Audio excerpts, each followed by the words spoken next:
ስልጠናውን በወሰድነው አባላት በአብዛኞቹ ከዩኒቨርሲቲ የወጡ የቲያትር አርቲስት ተማሪዎች ስለነበሩ ልምምድ አደረግን በግሩፕ አልሆነም። ሌላው አማራጭ የነበረው ስክሪፕት ለማግኘት ተጽፈው የነበሩ ስክሪፕቶችም ሆኑ ከውጪ የሚመጡ ስክሪፕቶችን ዴቨሎፕ የማድረግ ስራ ነበር። ባለሙያው ጎበዝ ነበር። ስልጠናውን ከወሰደ በኋላ ራሱ ስክሪፕቱን ለመመስረት ነበር የታገለው። ለምሳሌ ድርጅቱ ሰራተኛ በፕሮዳክሽን ኮኦርዲኔተር ያገለገለው ልጅ የመጀመሪያውን አይዲያ አምጥቶ ነበር ክንፈ በየነ። እሱ ስክሪፕት ላይ አሸብር ዳይሬክተሩ የበላይ መሪ ሆኖ የግሩፕ መሪ ሆኖ እያወያየን ለማሳደግ ሞክረን ነበር እና ብዙ ተሄዶ ነበር።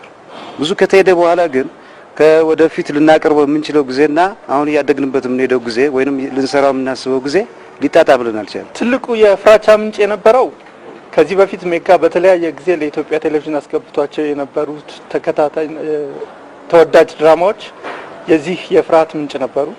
ምክንያቱም በዚህ ሜጋ በሰራቸው የተለያዩ ስራዎች ኦዲየንስ ያቀው ስለነበረ አሁን ከሜጋ ደግሞ ከዛ ያልተናነሰ እንደውም ደግሞ የተሻለ ስራ ይጠበቅ ስለነበረ ያንን ስራ አሁን ባለው አጭር ጊዜ ማምጣት እንችላለን ወይ የሚል ትልቅ ጭንቀት ነበረ።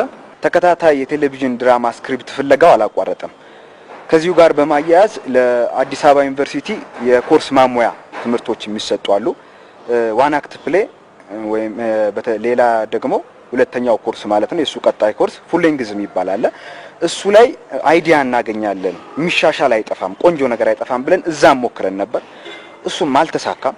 የስክሪፕቱ ደራሲ እና የስክሪፕቱን ሐሳብ ያመጣው ደራሲ አዶኒስ ስራውን ጨርሶ የሚሰጥ ስክሪፕት ራይተር በመሆኑና ጠንካራ ሐሳብ ይዞ የመጣ በመሆኑ ትልቁን ድርሻ የሚወስድ ሰው ነው። ድርጅቱ በሚፈልገው ስታንዳርድ ሊሄድ አልቻለም። ሜድ ስክሪፕት ስላልተገኘ የግድ ወደ ሌላ ደግሞ አቅጣጫ መዞር ነበረብን። ለዛም ማስታወቂያ ነው የወጣው። አገሪቱ ውስጥ አሉ የሚባሉ የጸሐፊዎች እንዲወዳደሩ ማለት ነው።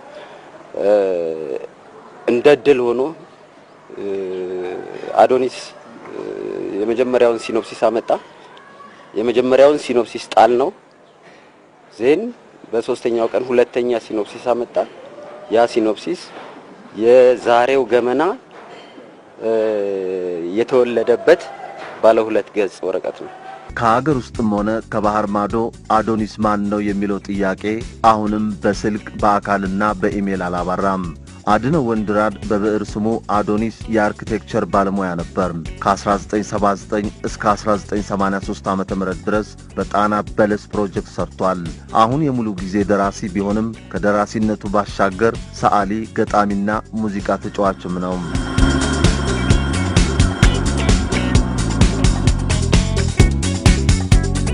የፕሮዳክሽን አባላት አወቃቀር ምን መልክ ነበረው? ጠንካራ የፕሮዳክሽን ክሩ ወይም ደግሞ የፕሮዳክሽን አባላት የማዋቀር ስራ ነው የሰራ ነው። በፕሮዳክሽን ክሩ ወይም አባላት አወቃቀር ውስጥ ከፍተኛ የሆነ ጊዜ የወሰደብንና አስቸጋሪ የነበረው የዳይሬክተር አመዳደብ ወይም ደግሞ ይሄንን ትልቅ የሆነ ስራ ዳይሬክት የሚያደርጉ ባለሙያዎችን የመመደብ ሂደቱ ነበረ። በዚሁ መሰረት የበርካታ ዳይሬክተሮችን ካነጋገርን ካጠያየቅን በኋላ ይሆኑናል ያልናቸውን 2 ዳይሬክተሮች አሳይን አድርገናል ወይም መድበናል። እንግዲህ 2 ዳይሬክተሮች ከተመደብን በኋላ ካሜራማኑ ማን ይሁን የሚለው ወሳኝ ጥያቄ መመለስ ነበረበት።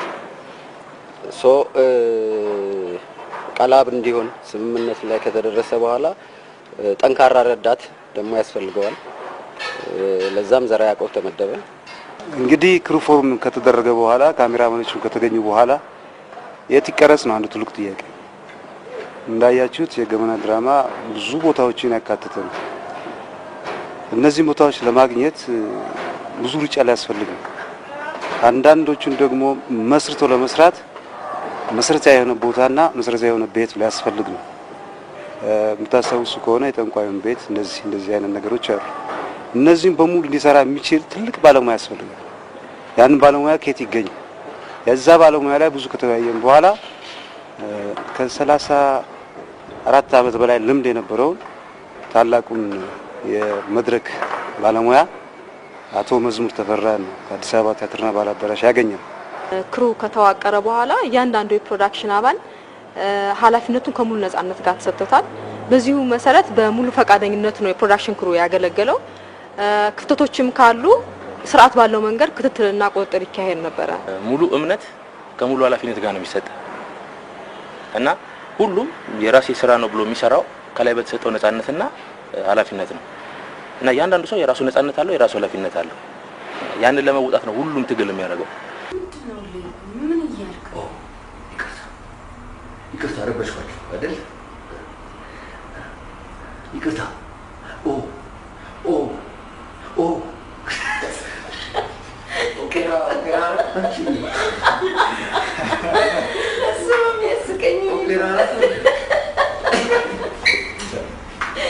አንድ አለች እሷን ሲፈልጉ ከመለሽ እሺ ተዘጋጁ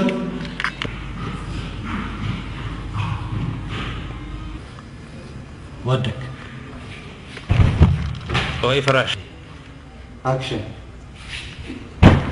ሬዲ አክሽን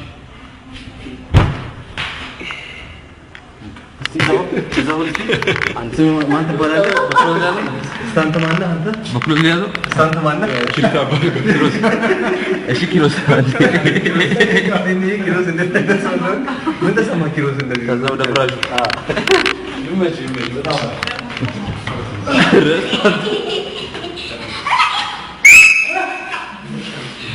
የድራማ ጉዞ ውጣ ውረድ መውደቅ መነሳት እንዴት ነበረ? እንግዲህ ገመናን እንደዚህ ውጤታማና ተወዳጅ አድርጎ ለመስራት ውጣ ውረዶች ነበሩ እንጂ በቀላሉ የተገኘ ነገር አይደለም። ቴክኒካል ችግሮች ነበሩብን። ኤዲቲንግ ማሽን ሊሆን ይችላል፣ የካሜራ ጉዳይ ሊሆን ይችላል፣ የፋይናንስ ጉዳይ ሊሆን ይችላል፣ ወይም ደግሞ ሌሎች ቴክኒካል ነገሮች ላይክ የዝናብ ቀረጻ ሊያጓትትብህ ይችላል፣ ወይም በስኬጁል መሰረት ተዋንያን አንዳንዴ ላይ መጡ ይችላሉ፣ ወይም ደግሞ በሐሳብ ልዩነት ምክንያት በፕሮዳክሽን ክሩ መካከል ግጭት ሊኖር ይችላል። እነሱን ነገሮች በአጭር ጊዜ መፍታት ነገሮች ቢኖርም ነገር ግን ዝም ብሎ ስሙዝሊ ሄደና ምንም አይነት ነገሮች ግጭት ያልነበሩበት ሂደት ነበረ ለማለት ትንሽ ያስቸግራል።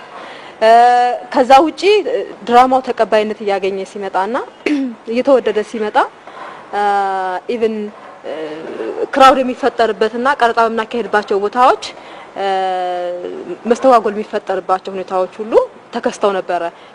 ላፍቶ ላይ የኮራፕቷ ቤት ሲቀረጽ ብሌንን አይቷት አካባቢው ሰው ግልብጥ ብሎ ወጥቶ ፖሊሱን ላስከመጥራት ተደርሶ በኋላ ላይ ግን ለ2 ሰዓት ያህል ቀረጻ ካስተጓጎለ በኋላ ዝናቡ ሲመጣ ሰውን በተነው። ዝናቡን ደግሞ ጠብቀን ቀረጻ የጀመርንበት ሁኔታን አስታውሳለሁ። በመጀመሪያዎቹ 25 ክፍሎች 2 ኤዲተሮች ነበሩ፣ ጎበዝ ኤዲተሮች ናሆምና ሳሙኤል። 52ቱንም ክፍል የዘለቀው ግን ናሆም ብቻውን ነው እና ናሆም እኛ ዳይሬክተሮች ብንፈራረቅበትም እሱ እያደረ እየዋለ አንድም ሳምንት ገመና ሳይቋርጥ እንዲሄድ ያደረገ ጠንካራ ኤዲተር ነው። ያንዳንዱ ፕሮዳክሽን መጀመሪያ ተናገርበታለህ፣ ሰው ወደ ፕሮዳክሽን ይኬዳል። ከፕሮዳክሽን በኋላ ከተሰራ በኋላ ወደ ኢትዮጵያ ቴሌቪዥን ከመሄድ በፊት ሰብስበን ያንዳንዱ ፕሮዳክሽን ያለውን ጠንካራና ደካማ ጎኖችን እንገመገማለን። ሰው ከተገመገመን በኋላ አንዳንዶቹ ወዲያው ሚስተካከሉ ነበሩ። አንዳንዶቹ ደግሞ ለወደፊት የምንማርባቸው ነገር ሆነና ለትምህርት እናልፋቸዋለን። ሰው በሚቀጥለው ደግሞ ተመልሰን ያላችንን ለውጥ እንገመገማለን። አንድ ጠንካራ ጎኑ የግምገማ ባህሪው ነው ከጽሁፍ ጀምሮ ያለው።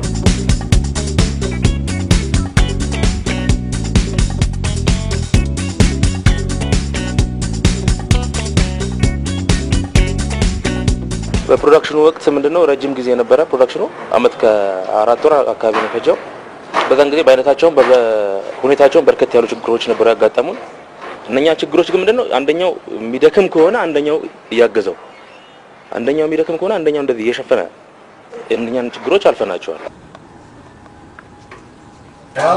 ቴፕ አለቀ። በአሁኑ ሰዓት 3000 በላይ አክተሮች ወይንም ተዋናዮች አሉኝ።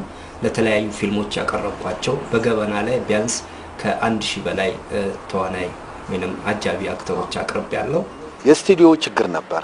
ያ የስቱዲዮ ችግር ምን ፈጠረብን? እኛ ጋር አንድን ነገር ወደ 2-3 ቦታ ማድረግ አልቻልንም። ነገር ግን አሁን የብሌን አባት ቤትን በመጀመሪያ ገንብተን ከሰራን በኋላ ያንኑ ቤት ምንም ሳንቀይር እንትን ሳንል የተለያየ ነገር አድርገን ያንኑ ቤት ደግሞ ወደ ጠንቋይ ቤት አደረግነው።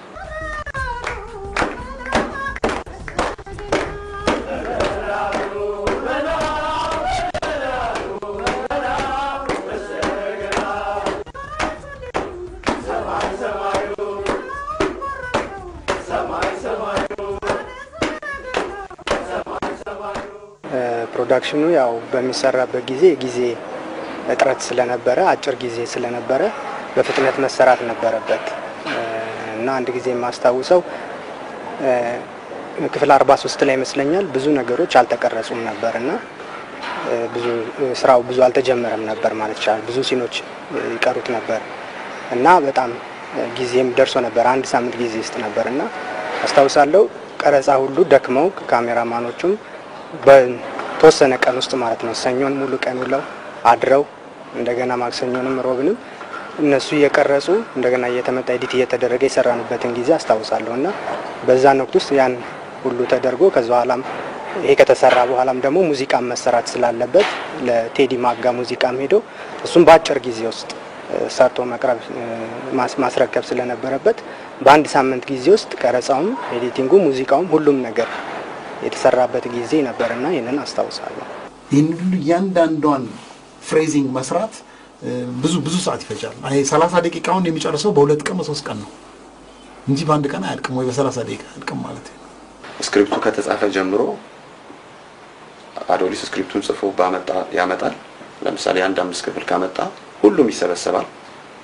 ፕሮዳክሽን ማናጀር አለች፣ ሁላችንም ኤዲተሩም አለ፣ ካሜራማኑም አለ፣ ላይት ማናጀሮቹም አሉ፣ ድምጽም አሉ። እነሱም ሁሉም ቁጭ ብለው ነበር ያ ስክሪፕት እየተነበበ ሁሉም ውስጥ ጥሩ እንትን እንዲፈጥር እየተነበበ ነበር።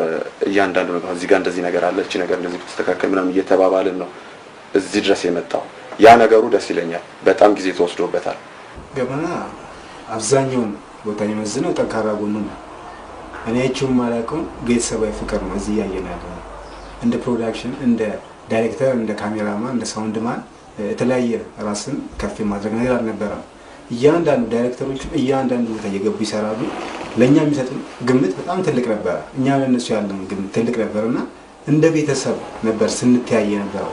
ደካማ ጎናቸው ብዙ አይታየም፣ ምክንያቱም የሚያመዝነው ጠንካራ ጎን ነው።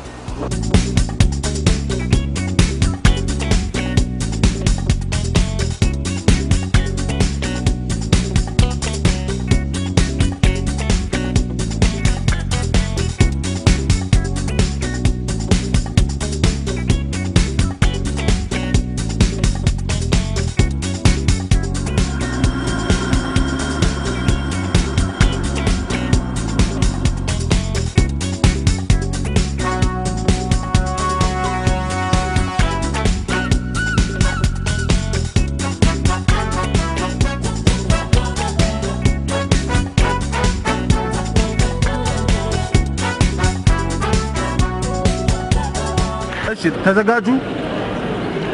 እሺ ጀምሩ። የሌኩን መኪና ለምሳሌ ብናነሳ የጀመርንበት መኪና ሊዘልቅ አልቻለም በሌላ ችግር ምክንያት። ስለዚህ ያን መኪና ለመቀየር ስክሪፕቱም ውስጥ ገብተን ሲቹዌሽን ያመቻቸንበት ሁኔታ ነበረ። ስለዚህ በእነዚህ ነገሮች በቀረጻ ሂደቱ ውስጥ እንደ ችግር ሊነሱ የሚገባቸው ነገሮች ናቸው። ሁለቱ ቤቶች ናቸው በቋሚነት ድራማ ውስጥ ሄዱ ልንላቸው የምንችላቸው ቤት የሌኩንና የብሌን ቤት። ሁለቱም ቤቶች ከክፍል ሁለተኛው ሲዝን ላይ ሲመጡ ችግር የገጠሙን ነገሮች ናቸው። የሌኩን ቤት መጀመሪያ ለአንድ ወር ተከራየን። ከዛ በኋላ ፈረንጅ ገባበት። ፈረንጁን አስፈቅደን ሰውየውን በጣም ቅናቸው አቶ አብርሃም ገብሬ በጣም በዚህ ሰዓትም ላመሰግናቸው እወዳለሁ።